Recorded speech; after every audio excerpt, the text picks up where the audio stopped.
ইউরোপের ইতিহাসে এমন কিছু দিন আসে যেদিন কেবল একটি দেশের জন্য নয়, পুরো এক যুগের গল্প বদলে যেতে শুরু করে।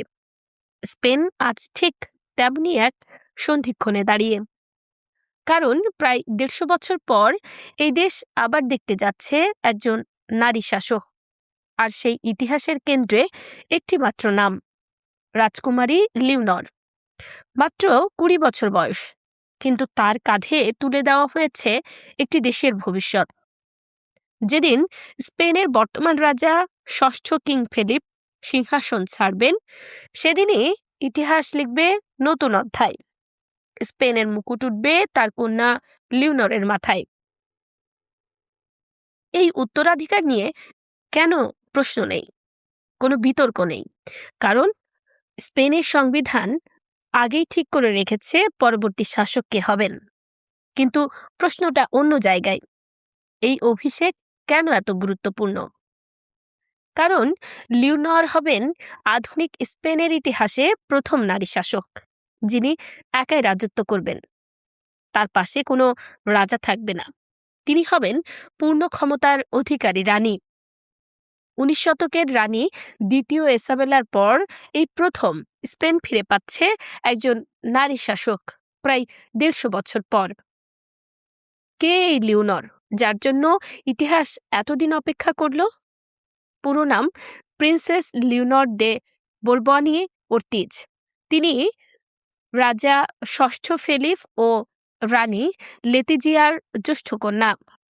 রাজপরিবারে জন্ম হলেও লিওনরের বেড়ে ওঠা পুরনো রাজকীয় ছাঁচে বাঁধা নয়।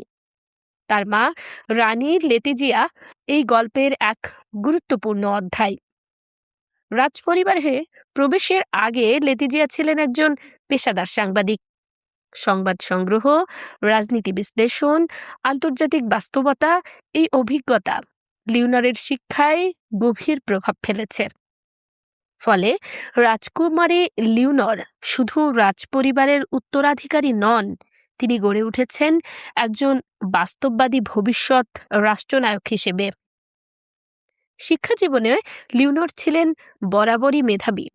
মাদ্রিদের সান্তা মারিয়া দে লস রোজালেস স্কুলে তিনি প্রাথমিক ও মাধ্যমিক শিক্ষা শেষ করেন।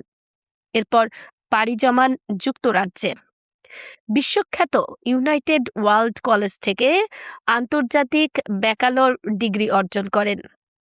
তার পড়াশোনার মূল বিষয় ছিল আন্তর্জাতিক রাজনীতি ও সংবিধান, একজন ভবিষ্যৎ শাসকের জন্য যা সবচেয়ে জরুরি। ভাষা জ্ঞানেও তিনি ব্যতিক্রম। লিওনর সাবলীলভাবে কথা বলতে পারেন স্প্যানিশ, কাতালান, ইংরেজি, ফার্সি, আরবি এবং ম্যান্ডারিন ভাষায়।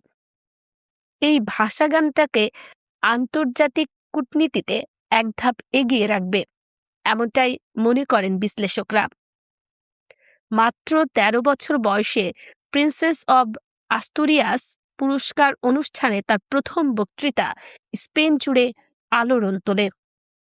তার আত্মবিশ্বাস, কণ্ঠের দৃঢ়তা আর দায়িত্ববোধ, অনেকেই তখন বলেছিলেন এই মেয়েটি প্রস্তুত। স্পেনের আইন অনুযায়ী ভবিষ্যৎ শাসকের জন্য সামরিক প্রশিক্ষণ বাধ্যতামূলক। লিওনর সেই পরীক্ষাতেও পিছপা হননি। ২০২৪ সালে তিনি নৌবাহিনীতে যোগ দিয়ে আটলান্টিক মহাসাগর পাড়ি দেন। ১৭,০০০ মাইলের দীর্ঘ সমুদ্র যাত্রা, এমনকি একাই প্রশিক্ষণ বিমান উড়িয়ে ইতিহাস গড়েন তিনি। ইতিমধ্যে লিওনর স্পেনের বিভিন্ন অঞ্চলে সরকারি সফর করেছেন। স্থানীয় প্রশাসন, জনগণের সঙ্গে সংযোগ, রাষ্ট্রীয় দায়িত্ব, সব ক্ষেত্রেই তিনি দেখিয়েছেন সংযত নেতৃত্ব। ব্যক্তিজীবনেই তিনি তুলনামূলকভাবে নীরব, যদিও গুজব থেমে নেই। ফুটবল তারকা পাবলো গাভিকে ঘিরে আলোচনা হয়েছে, কিন্তু এসব গুজবের বাইরে লিওনরের লক্ষ্য একটাই, ভবিষ্যৎ নেতৃত্ব। আজ স্পেন দাঁড়িয়ে আছে এক নতুন সময়ের দরজায়। একদিকে প্রাচীন রাজতন্ত্র, অন্যদিকে এক আধুনিক নারী শাসক। এই দুয়ের সংযোগস্থলে এক তরুণী রাজকুমারী লিওনর, যিনি শুধু উত্তরাধিকারী নন, তিনি একটি পরিবর্তনের প্রতীক। এই নেতৃত্ব স্পেনকে কোন পথে নিয়ে যাবে তা সময়ই বলবে, কিন্তু ইতিহাসের পাতায় একটি নাম ইতিমধ্যেই লেখা হয়ে গেছে। রাজকুমারী লিওনর স্পেনের ভবিষ্যৎ রানী।